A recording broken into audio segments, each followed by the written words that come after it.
Lavaca County. My name is Lauren Lundy. And my name is Rylan Mark. And today, we're here to welcome you back to this edition of Have You Heard? Now for Hallettsville's local news. Last weekend, Hallettsville successfully hosted our annual Kolache Fest. It was a great weekend enjoyed by all. Also this past weekend, the Hallettsville First United Methodist Church opened their seasonal community pumpkin patch. Lastly, we here at HBN are hosting our first ever open mic night on October 20th from 6 to 9 p.m. in the Hallettsville First United Methodist Church.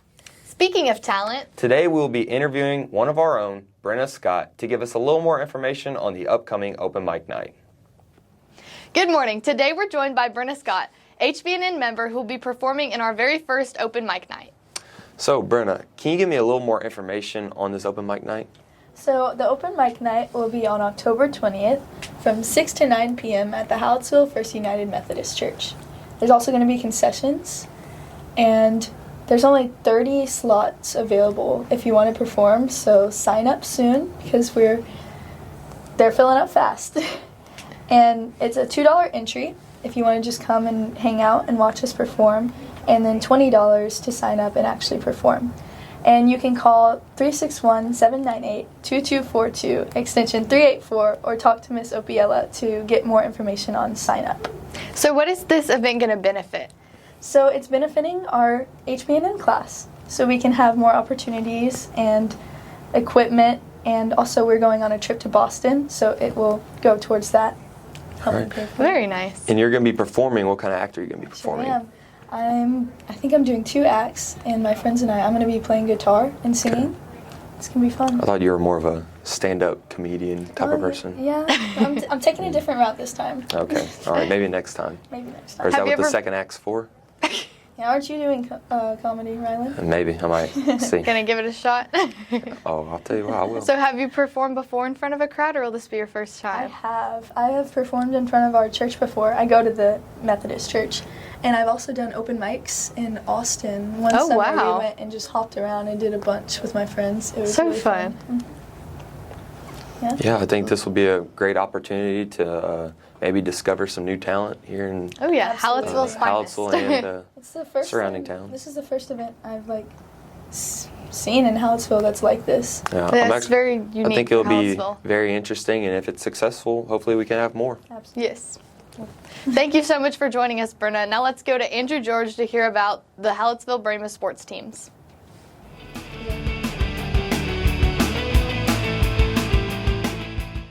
Hi, my name is Andrew George, and welcome to Sports on Have You Heard, where we cover your favorite Lavaca County teams.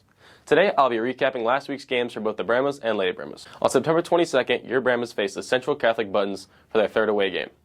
The Brahmas took an early lead thanks to an early interception by Rayshawn Sidney, which led to a touchdown run from Jayshawn Price.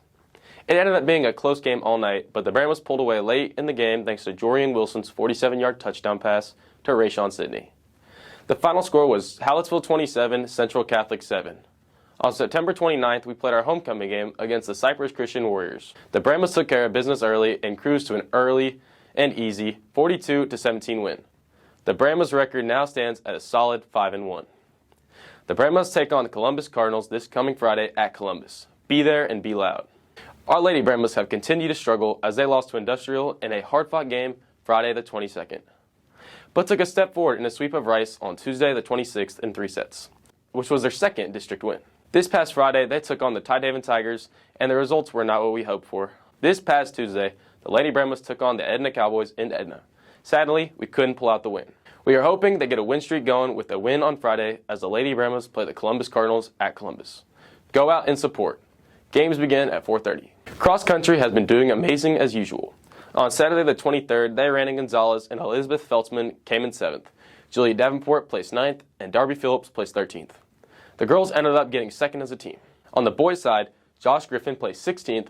The boys placed 6th as a team. This past Saturday, the 30th, both teams ran in Shiner. Josh Griffin placed 7th, Maddox Martinez placed 12th, and John Dean placed 16th. And for the girls, Elizabeth Feltzman placed 1st, Julie Davenport placed 2nd, and Darby Phillips placed 4th. Again, the girls finished 2nd as a team. Both cross-country teams will run district in Yoakum this Monday at 9 a.m., so go out and support the Brahma cross-country teams. Thank you for tuning in to Sports on Have You Heard. Thank you, Andrew, for that sports report. We're excited for football's district opener on Friday and cross country's district meet on Monday. Let's hear about the upcoming cooler weather from Peyton Possock. Good morning, Lavaca County. My name is Peyton Possock, and here's your weather outlook for the next couple of days. This weekend, we're looking at cooler weather with highs in the lower 70s and lows in the mid-50s with a slight wind chill. Perfect weather for spending time in the garden or wearing a light jacket. Next week, we'll also be looking at cool weather. Monday through Wednesday, we will be looking at partly cloudy weather with highs in the low to mid-80s and lows in the mid to upper 60s. Next weekend, we'll be looking at partly cloudy weather and stormy weather with highs in the mid-80s and lows in the lower 60s. Have a great weekend, Brahmas, and stay warm. Back to Lauren and Rylan. Thank you, Peyton, for that weather report. Let's go to Peyton Matheson and Brett Baker to hear this week's Ag Report. Hello, Lavaca County. My name is Brett Baker. And my name is Peyton Matheson. And welcome back to Episode 3 of Ag in Your World, brought to you by the Hallettsville FFA and Hallettsville Brahma News Network. Our FFA members are excited to be back at school and ready to start a new FFA year. Our members are gearing up for LDE season. Leadership development events, also known as LDEs, are designed to demonstrate abilities in public speaking, decision-making, communication, and members' knowledge of agriculture and FFA. The district LDE contest will be on Friday, October 27th at Schulenburg High School. Hallettsville FFA, let's win the LDE sweepstakes banner. Attention FFA members, pay attention to upcoming dates so you don't miss out on anything. Our next FFA meeting is in November. Beginning this year, there are 2 meetings in the month of November. The first one will be for stock show entries, while the second meeting will be a kickball tournament. FFA members, if you want to play kick in the kickball tournament, be on the lookout for when the poster to sign up is out. This will be a fun and competitive activity for our members that we hope everyone will participate in. Hallettsville FFA will be hosting a concession stand on October 13th. FFA members and parents, please sign up for a shift.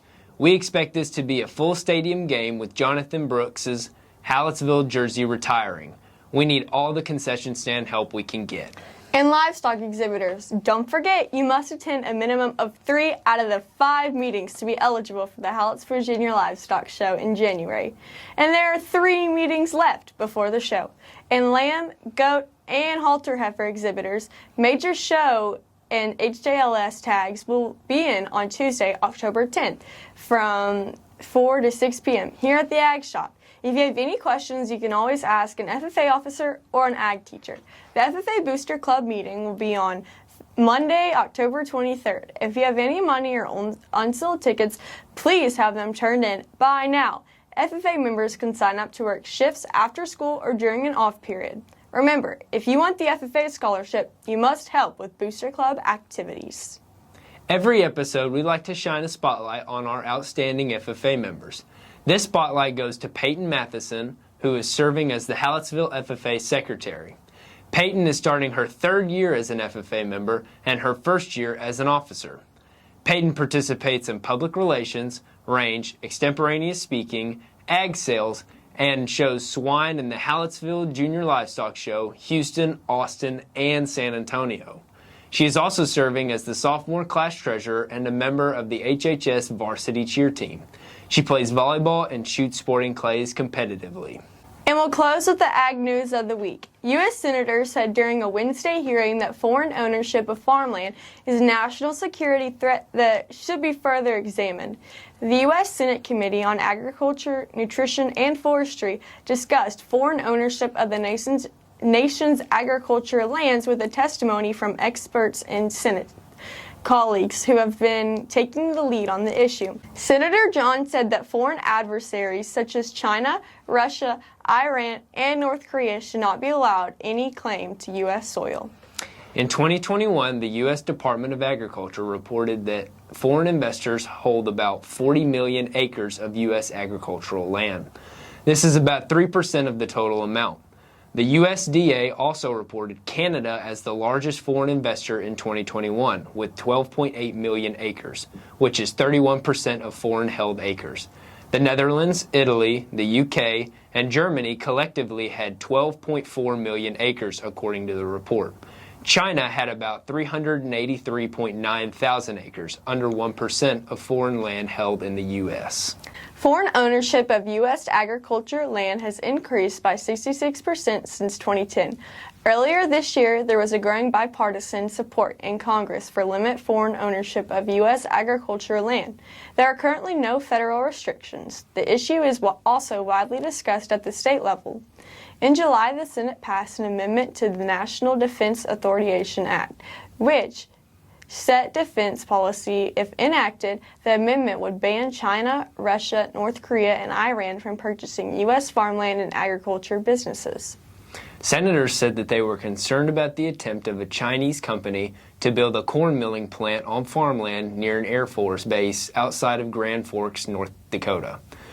Foreign ownership of agricultural land potentially could increase land prices and push farmers out of the market. Senators are teaming up again to pass the Farmland Security Act of 2023, which will go even further in addressing foreign activity in our domestic agriculture marketplace. Some senators are frustrated that there has not been meaningful progress on the Farm Bill. The current Farm Bill is set to expire at the end of the week. Thank you for tuning in to Ag in Your World, brought to you by the Hallettsville FFA. We hope that you return for our next episode airing October 19th on Have You Heard? Now back to Lauren and Rylan. Thank you, Peyton and Brett, for that insight into our local agriculture. We want to say a special thank you to our sponsors: Edward Jones, Shamrock Movers, TDECU, CH Graphics, Foreverlast, Benedettini Cabinets, City Motors and Edna, Plum Perfect Plumbing, Texas Elite Therapy, and Judy Drozd. If you or your company are interested in sponsoring us, please contact our advisor, Christy Opiella, at 361-798-2242, extension 384. Once again, I'm Lauren Lundy. And I'm Rylan Mark. Thank you for joining us for today's edition of Have You Heard? See you next time.